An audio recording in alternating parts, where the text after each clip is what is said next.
آج کل تحریک عدم اعتماد کا شور زور شور سے جاری ہے۔ آخر تحریک عدم اعتماد ہے کیا اور اس کا پروسیس کیسے ہوتا ہے؟ کیا پہلے بھی پاکستان کے کسی پرائم منسٹر کے لیے تحریک عدم اعتماد لائی گئی تھی اور کیا وہ کامیاب بھی ہوئی تھی؟ مکمل ہسٹری اس ویڈیو میں ہم آپ کے لیے لائے ہیں، کیونکہ آپ پاکستان کے شہری ہیں، آپ کا سمجھنا بہت ہی ضروری ہے۔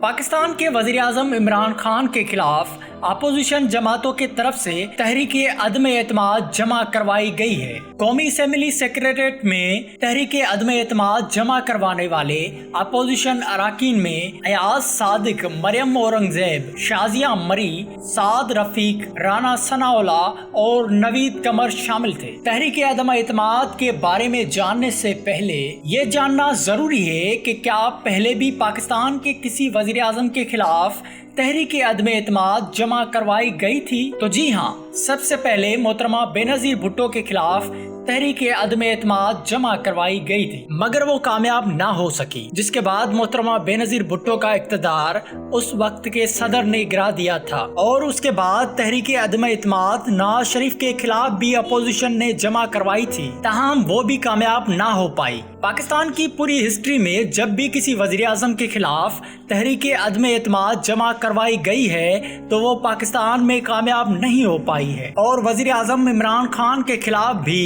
کامیاب ہوتی ہوئی نظر نہیں آ رہی۔ تحریک عدم اعتماد آئین کے آرٹیکل 95 کے تحت قومی اسمبلی میں جمع کروائی جاتی ہے، جس میں اپوزیشن قومی اسمبلی میں تحریک عدم اعتماد جمع کرواتی ہے۔ تحریک عدم اعتماد پیش ہونے کے بعد قومی اسمبلی کا اسپیکر پابند ہوتا ہے کہ وہ 14 دن میں قومی اسمبلی کا اجلاس طلب کروائے، جس کے بعد قومی اسمبلی میں اجلاس کے دوران 2 گیٹ بنائے جاتے ہیں، جہاں سے اپوزیشن اور حکومت کے قومی اسمبلی کے ممبران کو الگ الگ گیٹ سے گزرنا پڑتا ہے۔ جہاں ایک گیٹ حمایت کرنے والے ممبران کے لیے بنایا جاتا ہے تو وہاں ہی دوسرا گیٹ مخالفت کرنے والے ممبران کے لیے بنایا جاتا ہے، اور پھر گزرتے ہوئے ممبران کو کاؤنٹ کیا جاتا ہے کہ مخالفت میں کتنے گزرے اور حمایت میں کتنے ممبران اس گیٹ سے گزرے ہیں، جس کے بعد اسپیکر فیصلہ سناتا ہے کہ حق میں کتنے لوگ کاؤنٹ ہوئے اور مخالفت میں کتنے لوگ کاؤنٹ ہوئے ہیں، اور اس وقت اپوزیشن کو عمران خان کی حکومت گرانے کے لیے